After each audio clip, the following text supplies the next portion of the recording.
So today I'm going to be talking about the time I got poisoned. So the story, I'm choosing to talk about this because it happened and it was such a terrible experience. And it is kind of an interesting story, and I just want to share my piece about it to warn other people out there who might experience this that just leave that stuff alone. Please, leave that stuff alone. Don't do it. So I get a lot of crap for telling this story, mostly because people seem to think I'm overreacting about it, and I'm totally not overreacting about it. What I've experienced is very serious and very real. They seem to think I wasn't actually poisoned, but I really was. It was so terrible, so terrible. And I might be cheesing about it, but that's only because it's like a nervous tick kind of thing. Like, if you're nervous about something, then you're gonna be cheesing about it and everything.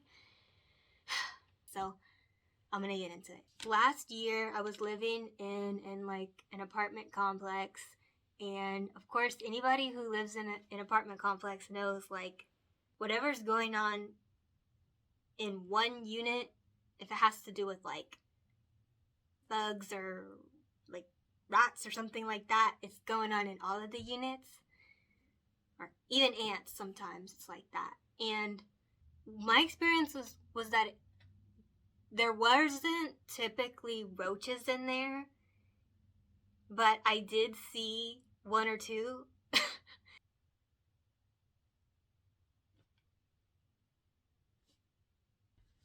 So me and my roommate at the time were at the apartments, and I'm gonna use this person's I'm gonna refer to them a lot. So I'm gonna give them like a nickname because we don't dox people over here on the vlog. So we'll call my roommate Pollyann. And so I was there and Pollyann was there, and all of a sudden, like they had seen a roach run by really fast, and not an earwig, a roach. So they're like screaming and screaming about it, and then I go out there to help however I can help. First off, it was humongous. Creepy crawly. Typically when I'm dealing with bugs, I'm not the kind of person who will get a flip-flop or a boot or whatever kind of shoe and hit it and squash it. That's too scary for me because that's like really close contact, and I have fears associated with bugs, and I'm really scared that if I had like a shoe and I tried to hit it, then it would jump on me or crawl on me and run all around me, and I just can't handle that at all. So I don't do that. I'm more of a long range kind of a person when it comes to bugs. Of course, if I could be one of those people who picks it up and takes it outside in a cup or something, then I would be, but I'm way too afraid to ever be that close or to touch a bug. I wouldn't do that. Just out of character for me. But I do commend those people who do that, and I would like to be more like them, but I'm too afraid. So I typically use like a foamer that isn't even supposed to be used for bugs, but like scrubbing bubbles is what I use typically, which is like a bathroom cleaner kind of a thing, but it works and the chemicals aren't too harsh where it starts messing stuff up for you. Like what I'm about to tell you, what I ended up using, that was a big old mistake. Big old mistake. So I usually use scrubbing bubbles, but my roommate was like, no, don't use that stuff. We have Raid. Use Raid. It's supposed to get them on contact. They kept saying that it was definitely going to work. You're supposed to use Raid for roaches. That's what they said. They kept saying that. I was like, well, my scrubbing bubbles will do the trick. It does the trick in the past. But no, they were really insistent about using Raid. And I have never used Raid before, so I didn't know what to expect. I just expected, okay, if it says it deals with them on contact, then it deals with them on contact. There's no reason for me to believe otherwise. So I got under the kitchen cabinet and I got the brand new thing of Raid. Why did I do that? Why did I do that? and I got the brand new thing of Raid, and I gave it a little shake. It had just got really close to the window, so I went over, well, the wall window when you're in an apartment, and they have the little blind thing, but it's like a door, but it's a window. Maybe you could call it a door with a window. A door that is a window. Anyway, that doesn't matter. But yeah, so we're over by where it was. So I went over there, and I went near it, far away, but near it enough to have the spray make contact with it. So I'm like, okay, on contact, it's gonna do the trick. Just spray it and then run away. So I sprayed it, and it just started running. It didn't on contact anything. I'm not hating on that company or anything, but I was really upset that it didn't on contact because it just started running really, really fast. And then it ran underneath the couch. And I was holding it for a second. Like, when I pressed it, I was holding it, the spraying, and it, like, while it was moving, and it was still moving. And I was spraying it for, like, a really long time. And I was upset about that. So, it ran underneath the couch. Also, I want to say this headband, I saw it from across the room, and I just put it on before I started filming while I was setting everything up. I was like, oh, that's cute. I'm going to go put that on. So, if anybody was wondering about why I'm wearing this very festive, floral-looking headband, then that's why. Thought it was cute. So, back to story. Yeah, so ran under the couch, and it was under there, but we gotta deal with business. Like, I don't know about y'all, but if there's a big old spider or a big old roach or something like that in the house, how can you just leave that alone and not worry about it? Because what if it runs over to you or runs into your bed or into some of your clothes, and then you put the clothes on and then things running on you? Like, I can't handle that. I have a lot of irrational fears. I recognize them as irrational, but I can't not be afraid of them. If that resonates with anybody, yeah. I want to have peace of mind by dealing with the situation. If it's a big old roach or a big old spider or something like that. So we moved the couch, then we saw where it was, and it was still moving around. And again, at this point it had been 3 minutes after I had sprayed it that time. And so after we moved the couch and we could see it better, I sprayed underneath the chair, and we didn't see any like movement after that. So we thought we had dealt with it. It wasn't moving anymore, so I guess we had taken care of the situation.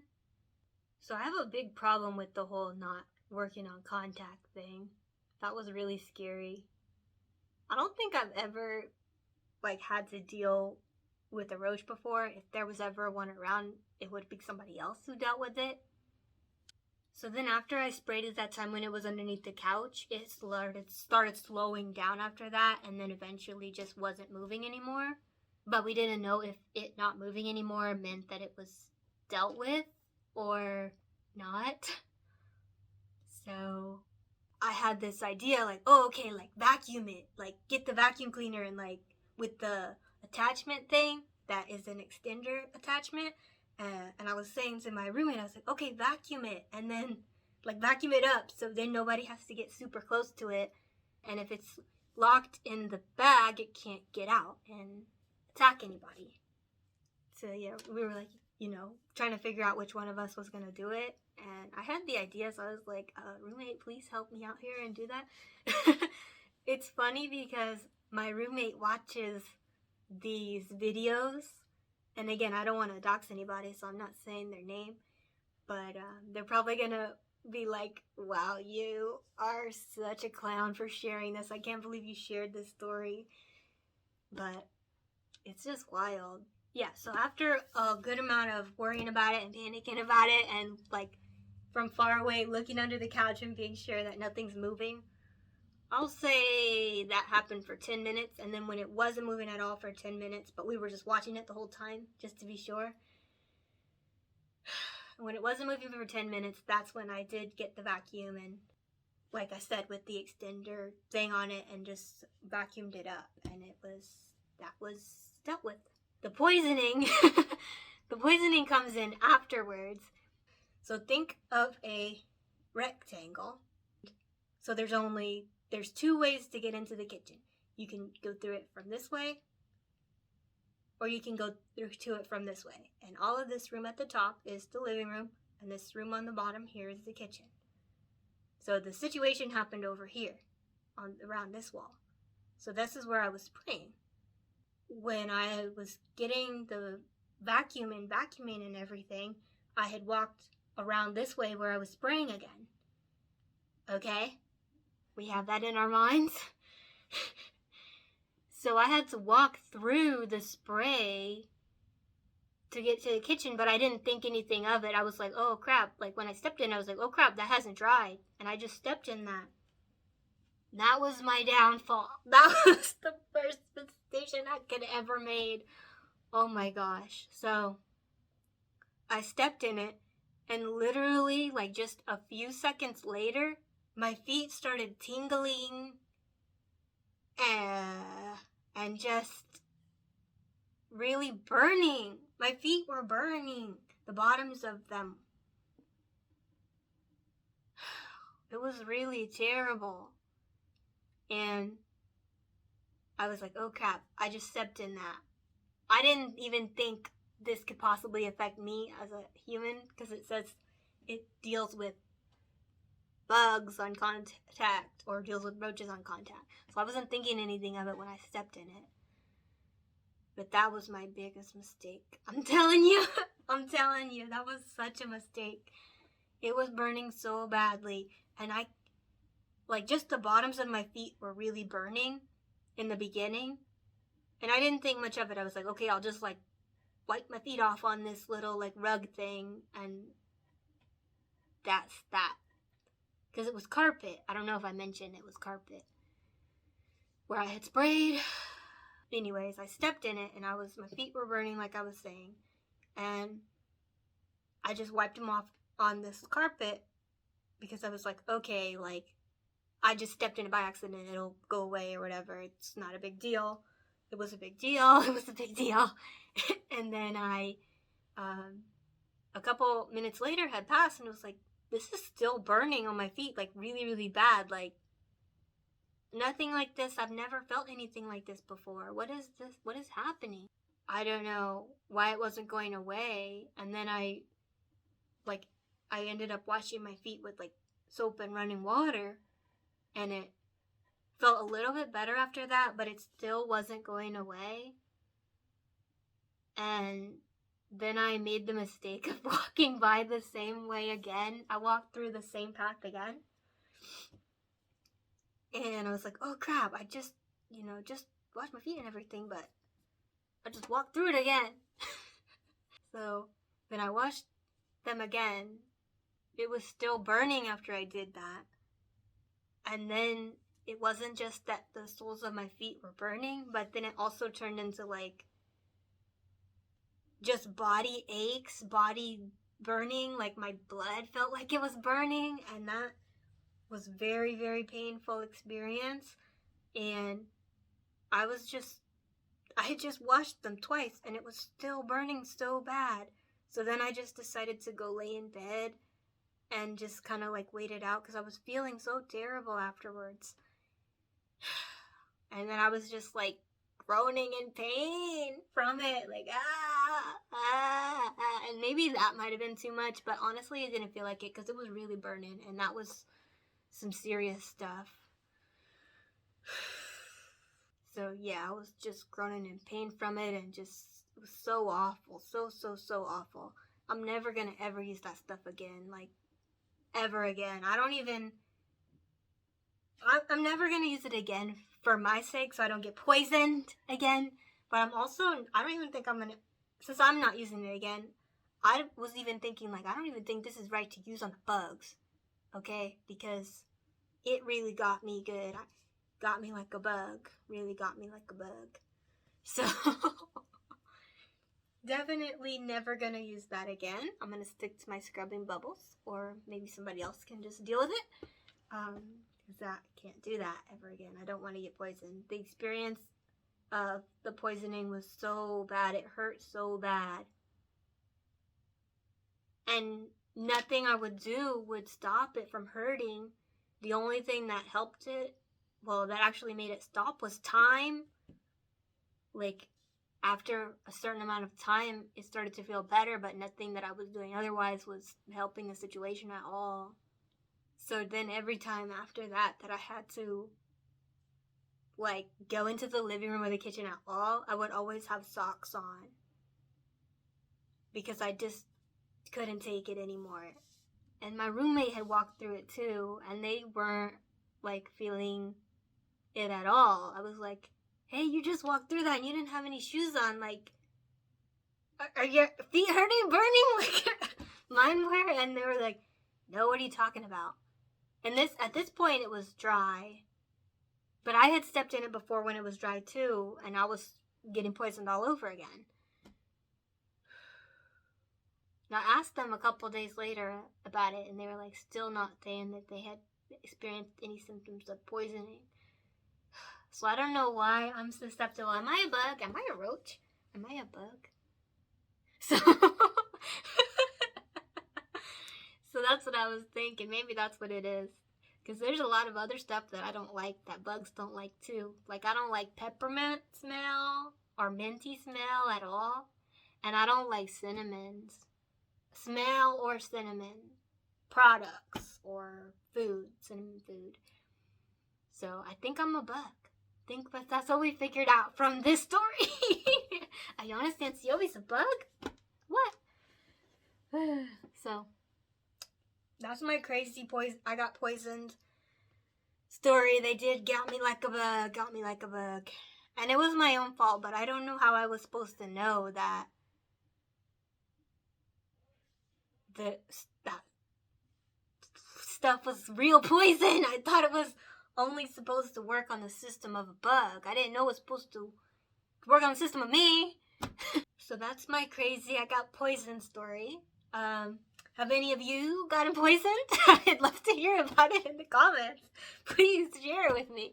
If you have used bug spray and gotten poisoned like I did, or if whatever your approach to dealing with bugs is, please say it in the comments. If you're the shoe person, say it in the comments. Or if you are like totally cool with bugs and you're like, that Stanciovi person is wild because it's just a roach, they should just deal with it or whatever, then say it in the comments and we'll talk about that. Or any response you have to this video, really, I would love to hear from you and talk about that. So let me know in the comments, please. So before you go, I do want to let you know that there's 2 things that are really cool that are available right now that you can get. This shirt right here, Sus Dos y Sueños shirt, with the Brujas on it, and they're making a potion, and this is a picture from Sus Dos y Sueños, Toil and Trouble, which is page 17, I believe. Alright, so this is the shirt. Very witchy vibes if you like that kind of thing. It is literally my favorite shirt. And then I have this one right here, which is the Daydreamer shirt with Hornosito on it with the clouds, because a lot of people like that picture a lot. So now you can wear it as a shirt if you're a daydreamer, like Hornosito is. This one comes in this blue color here. It also comes in white. Okay, so if you think these shirts look cool and everything and you want one for yourself, you can go to the link in the description and get the witchy one or the daydreamer one. And I've been coming up with more shirt ideas, and as quick as I can make them happen to fruition, there will be more available. But right now, these are the 2 that you can get right now. So that's going to be all for this video. Thank you so much for watching.